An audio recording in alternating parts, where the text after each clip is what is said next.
নমস্কাৰ। আজি আমাৰ যি নিৰ্বাচন আয়োগে স্পেচিয়েল ৰিভিজন কৰিব লাগে বুলি অসমত এক হুকুম জাৰি কৰিলে, যিটো আমি প্ৰয়োজন নাই বুলি বহুবাৰ উল্লেখ কৰিছিলোঁ। কাৰণ প্ৰতি বছৰে বছৰে নিৰ্বাচনী আয়োগে ভোটাৰ তালিকা সংশোধনী ব্যৱস্থা কৰে, জানুৱাৰী মাহত বা ফেব্ৰুৱাৰী মাহত প্ৰকাশ কৰে আৰু ইয়াৰ বাবে কোটি কোটি টকা খৰচ কৰে।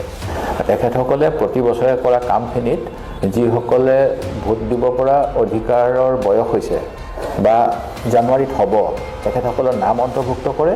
যিসকলে নতুনকৈ বিয়া বাৰু হৈ কোনোবা এটা অঞ্চললৈ আহিছে, সেই অঞ্চলৰ ভোট কেন্দ্ৰত তেওঁলোকৰ নাম অন্তৰ্ভুক্তি কৰে।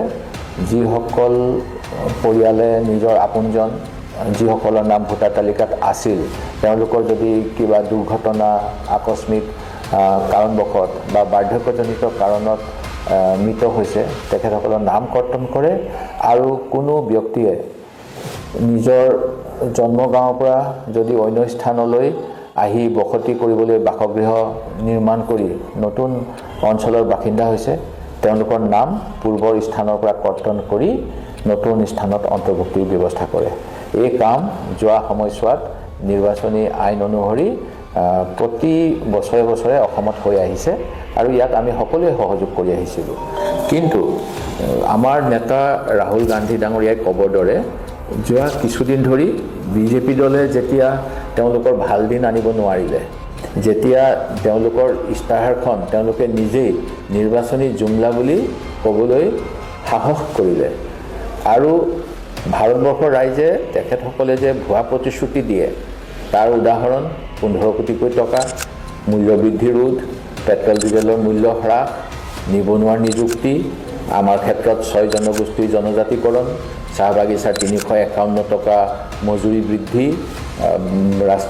ব্ৰহ্মপুত্ৰ বা ইয়াৰ বিভিন্ন নৈসমূহৰ বান গৰাখহনীয়া ৰাষ্ট্ৰীয় সমস্যা ঘোষণা, জাতি মাটি ভেটি ৰক্ষা, অসম চুক্তি আখৰে আখৰে হিন্দেৰী নকৰাকৈ দাড়ি কমাসহ ৰূপায়ণ কৰাৰ প্ৰতিশ্ৰুতি, অসমৰ পৰা বিদেশী সম্পূৰ্ণৰূপে বহিষ্কাৰ কৰাৰ প্ৰতিশ্ৰুতি, ভাৰত বাংলাদেশ সীমান্তৰ কাটাতাৰৰ ব্যৱস্থা কটকটীয়া কৰি পাকিস্তানৰ নিচিনা ব্যৱস্থা কৰাৰ প্ৰতিশ্ৰুতি আদি বিভিন্ন প্ৰতিশ্ৰুতি যেতিয়া তেওঁলোকে পূৰাব নোৱাৰিলে, তেতিয়া আমাৰ নেতা ৰাহুল গান্ধী ডাঙৰীয়াই ক'বৰ দৰে ভোট চুৰিৰ বাহিৰে তেখেতসকলৰ নিৰ্বাচনী বৈতৰণি পাৰ কৰি ক্ষমতা ভোগ কৰিবলৈ অন্য কোনো বিকল্পই নাই। আৰু সেই গতিকেই এছআৰৰ যোগেদি ভোট চুৰিৰ ব্যৱস্থা তেখেতসকলে অসমত এতিয়া কৰি আছে। ইয়াৰ বিৰুদ্ধে আমি বিধানসভাতো প্ৰসংগ উত্থাপন কৰিছিলোঁ যে বাহিৰৰ পৰা নিৰ্বাচনী আয়োগে অনুমতি দিয়াৰ নিচিনাকৈ হাজাৰ হাজাৰ অনা অসমীয়া ভাষী ব্যক্তি যদি ভোটাৰ তালিকাত তেওঁলোকৰ নাম অন্তৰ্ভুক্ত কৰিবলৈ সক্ষম হয়, তেন্তে অসমীয়া জাতিৰ অস্তিত্ব বিপন্ন নহ'বনে? অসমত কিবা দুদিনৰ বাবে নিজৰ ৰাজ্যৰ নাম কৰ্তন কৰি সেই কৰ্তন কৰা প্ৰমাণপত্ৰ লৈ অসমৰ বিভিন্ন ভোট কেন্দ্ৰত তেওঁলোকে যদি নাম অন্তৰ্ভুক্ত কৰে, তেতিয়া অসমীয়া জাতিৰ অস্তিত্ব, অসমীয়া ভাষাৰ প্ৰতি ভাবুকি, অসম ৰাজ্যৰ প্ৰতি ভাবুকি নাহিবনে?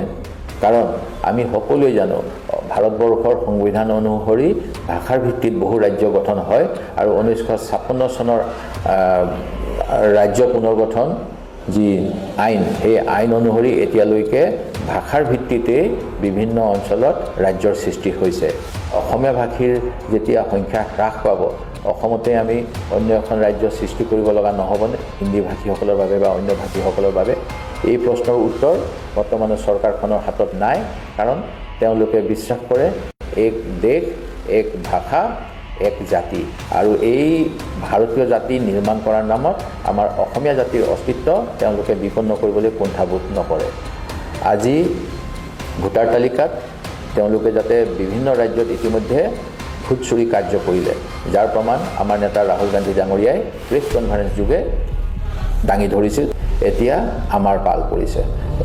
SIRৰ পৰিৱৰ্তে যদিও SR দিছে মোৰ নাজিৰা সমষ্টি, যিটো আমাৰ আহোমৰ ৰাজধানী শিৱসাগৰ জিলাৰ অংশ, যি সমষ্টিত আমাৰ আহোমসকলৰ মৈদাম ক্ষেত্ৰ আছে, যি সমষ্টিত আহোমৰ স্মৃতি বিজড়িত 600 বছৰীয়া ৰাজত্ব প্ৰতি অঞ্চলতে বিয়পি আছে, সেই অঞ্চলৰ খিলঞ্জীয়াসকলৰ প্ৰতি ভাবুকি আনিবলৈ বৰ্তমানৰ শাসক পক্ষই অপচেষ্টা কৰিছে আৰু ইয়াৰ উদাহৰণ বাতৰি কাকতত আজি প্ৰকাশ পাইছে। যোৱাকালি মই প্ৰতিক্ৰিয়া দিছোঁ আৰু অতি দুৰ্ভাগ্যজনক কথা, এটা স্থানীয় স্বেচ্ছাসেৱী সংগঠনৰ কাৰ্যালয়ত, যিটো কাৰ্যালয় বিজেপি দলৰ স্থানীয় কাৰ্যালয় হিচাপেও বহুতেই গম পায়, সেই কাৰ্যালয়লৈ কিছুমান ব্যক্তিক তেওঁলোকৰ দলীয় কৰ্মীক মাতি আনিছিল আৰু দলীয় কৰ্মীসকলক উদ্ধাই মুদ্ধাই বাছ বিচাৰ নকৰাকৈ সংখ্যালঘু সম্প্ৰদায়ৰ যিসকল খিলঞ্জীয়া অসমীয়া, যিসকল এই অসমত শ শ বছৰ ধৰি বাস কৰি আছে আৰু অন্যান্য সম্প্ৰদায় যিসকলে আমাৰ শাসক পক্ষৰ বিৰুদ্ধে ভোট দিব বুলি তেওঁলোকৰ চিন্তা হয়, সেই তেনে ব্যক্তিসকলৰ নাম উদ্ধাই মুদ্ধাই কৰ্তন কৰাৰ ব্যৱস্থা কৰিছিল আৰু ইয়াৰ প্ৰমাণ ইতিমধ্যে নিৰ্বাচন আয়োগে পাইছে।